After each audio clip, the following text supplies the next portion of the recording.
DNA. Joining us this evening to bring greetings on behalf of his brother, our Senator, Cory Booker, is his brother, Cary Booker, here to speak and bring greetings on his behalf. Let's welcome our Senator, Cory Booker's brother, Cary Booker. Welcome. Good evening. As you all might have guessed, I am not Cory Booker. But I am his older brother, Cary Booker. And though he couldn't be here tonight, he wanted to make sure that the Booker family was well represented in honoring Chairman Curry. And you know, it's great as a young person, I still claim to be a young person, to have real men to look up to. And real men whose footsteps we can follow in. And Chairman Curry is one of those men. And his leadership in this county and in this state has been a great example to me and my brother. And qualities of leadership are not easy to find these days, but it has been wonderful to us and to my brother to find such a leader, such a supporter, and an example to all of us who are trying to do good things in our community.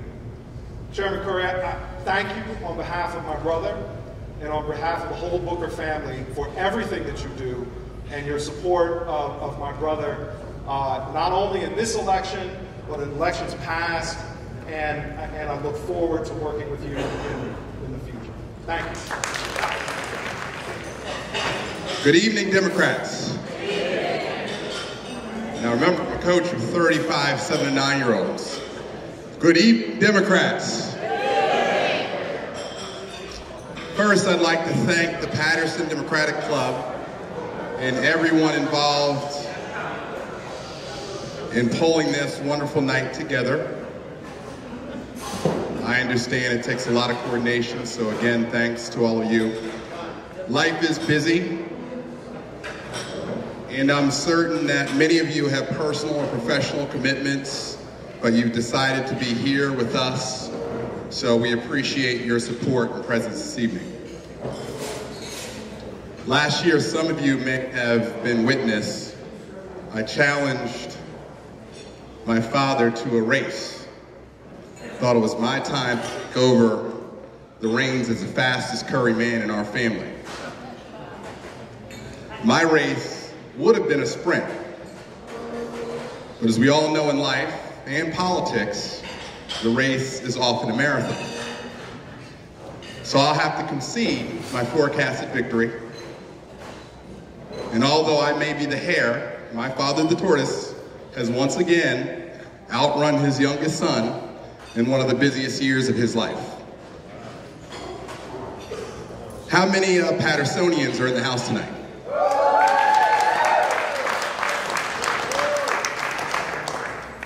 That's great. Patterson was my first home. And I spent the beginning of my childhood living and playing right on East 30th Street. Anyone know how it's at, East 30th Street?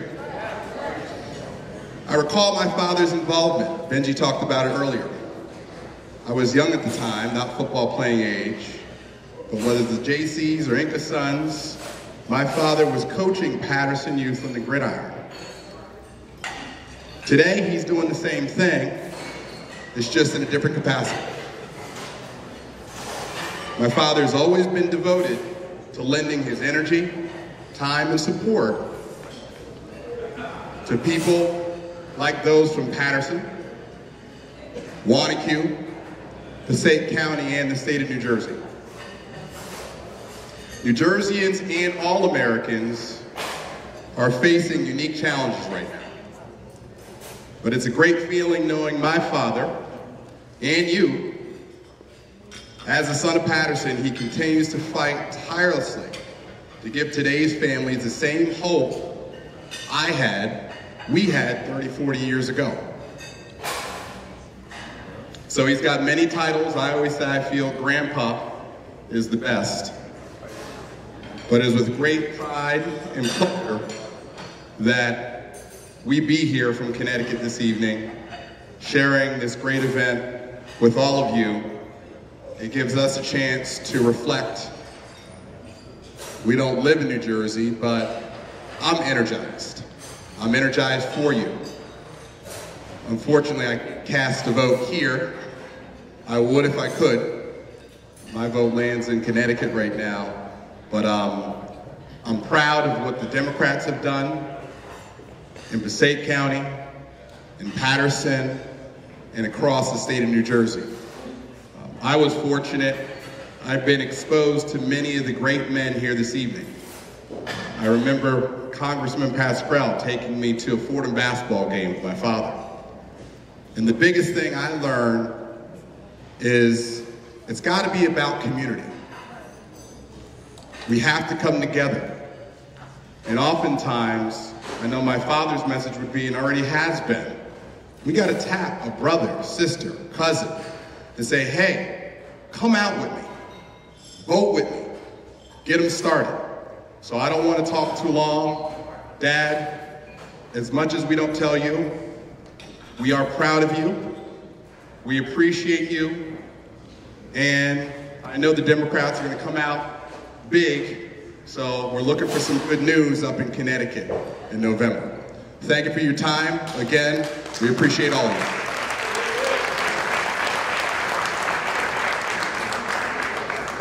Thank you so much. I want to also start, Governor Florio, I can't tell you how much it means to me that you have taken your valuable time to spend as much time with us and with me as you have tonight. It's very special, and you have been a special person in my life. You've been a mentor. When I got started in this thing, when you were first elected, you always gave me good advice. You were always there, and I want to say one thing, folks, and this is where we fall short, and I'm speaking to the choir here, the folks in this room, but we have to get our people out to vote. You know, I look and I see an analogy of what our president is going through and how he has inherited the worst times in government. From the day he took office, starting with wars of recession. And trust me, we were in a recession in most parts of this country. Well, I can remember the mess that Governor Florio inherited when he first took office. And the thing is, he had to deal with the budget and the budget gap that we had here. And on top of it, he had a major education decision come down on him at the time, you know, with the Abbott ruling. And if I recall, I believe he had to go out and find another $300 million to add to the budget. Was that the number back then, Governor, somewhere in that area?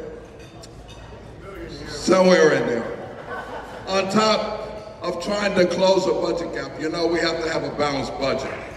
And he did it with so much class and honesty.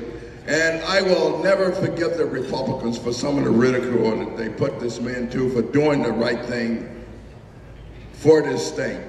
He put this state on the right track when he was in office.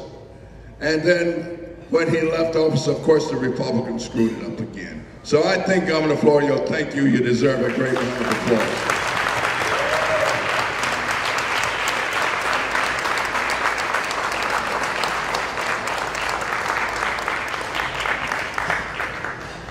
Benji and Shabanda, I want to thank you. I want to thank you for your work. And of course, you guys have been in my life, most of your life.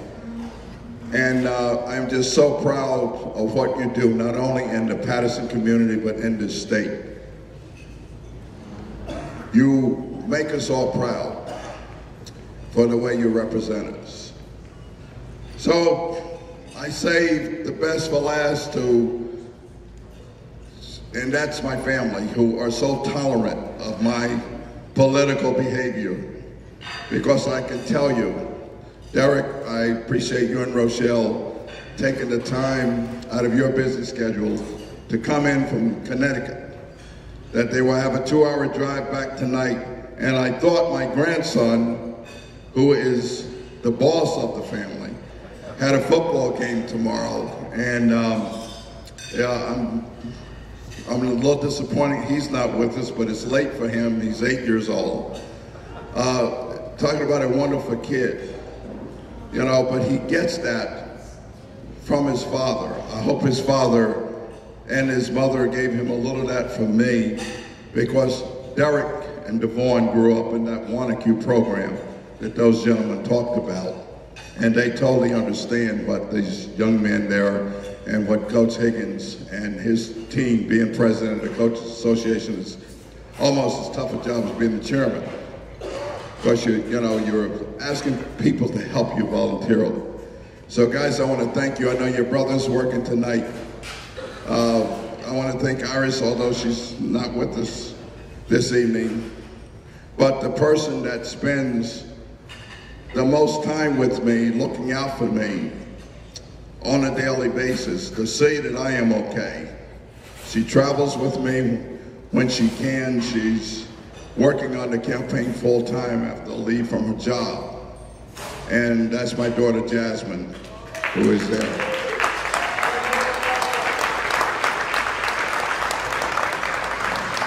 Let me tell you, without her these days, I have no clue where I am half the time. We were actually in South Jersey, way South Jersey, with the Vice President yesterday. And I know Sunday morning, 9 o'clock, we will be in Cherry Hill. And that's just starters of what our day is like, along with many stops in between. But Jazz, I appreciate you and appreciate the sacrifice that you make in your life to take care of your father. So ladies and gentlemen, yes, she can deserve a round of applause.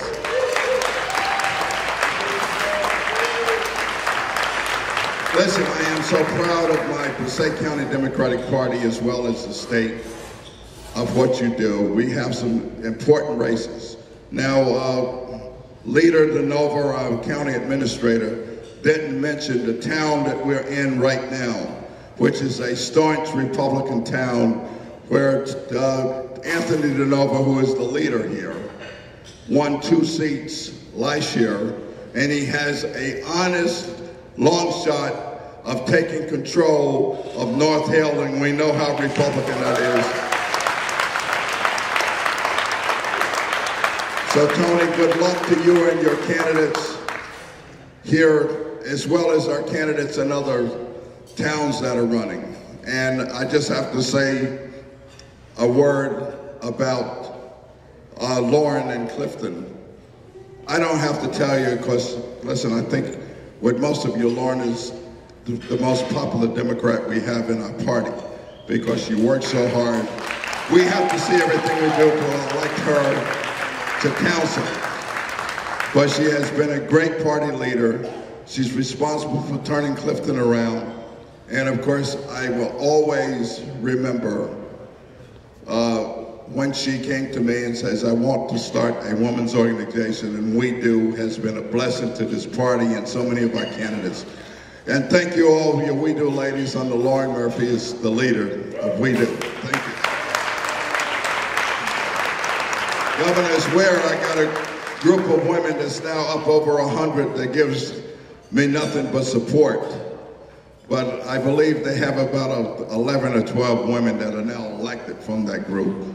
So this is what we're all about. And we want to continue this in New Jersey. You know, because we have to make a place here, our community, that every person can feel safe, feel like they have the golden opportunity as everyone else. You know, I think that our citizens deserve nothing less than that. And I'm going to continue to fight for that, as well as you, to see that we elect Democrats to take care of the middle class and the poor. And as well as businesses to give everyone a fair opportunity. The folks of New Jersey deserve nothing less. Ladies and gentlemen, thank you. Let's remember Roe and Passaic County. Support our Democratic tickets. Thank you all. Peck Schaefer, thank you, Chairwoman, for coming so far. You know, but listen, we got work to do. We have 18 days left. Let's get out in the communities and pull each and every vote. I'm counting on you. God bless you. This is one of the most memorable nights of my life. I am so grateful to all of you. Al Modi, thanks for being here. Al, thanks for being here. Good to see you. Thank you very much. Thank you, Reverend Gibbons. We have gathered here tonight to salute a visionary who gets things done. The Bible and history tell us that one man of faith at any time, in any place, in any situation can make a difference. Look where you will. Look where you will. Abraham in Canaan, Moses at Pharaoh's court. Abraham Lincoln in Washington, D.C. Martin Luther King Jr. in Montgomery, Alabama. Barack Obama in the White House. And John Kerry in Passaic County.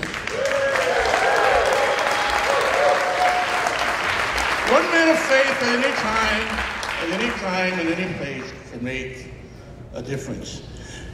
John Kerry believes in Patterson. He believes in her people. He believes in her future. He believes that her best days are not in the past, but in the future. And because of this belief, he has supported persons to serve on the Passaic County Freeholder Board,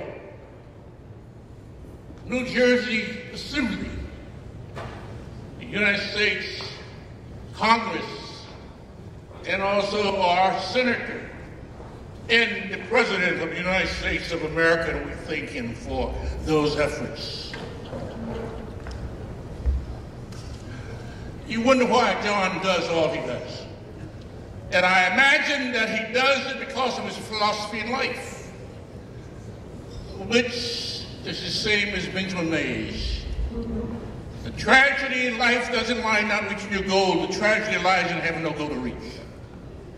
It isn't a disaster to die with dreams unfulfilled. It's a disaster not to dream. It isn't a calamity to be unable to capture your ideal. It's a calamity to have no idea to capture. It's not a disgrace to be unable to reach the stars. It's a disgrace to have no star to reach for. Not failure, but low aim is sin. Not failure, but low aim is sin. And we come tonight to thank the visionary who's gotten it done. Thank you very much, John Kerry.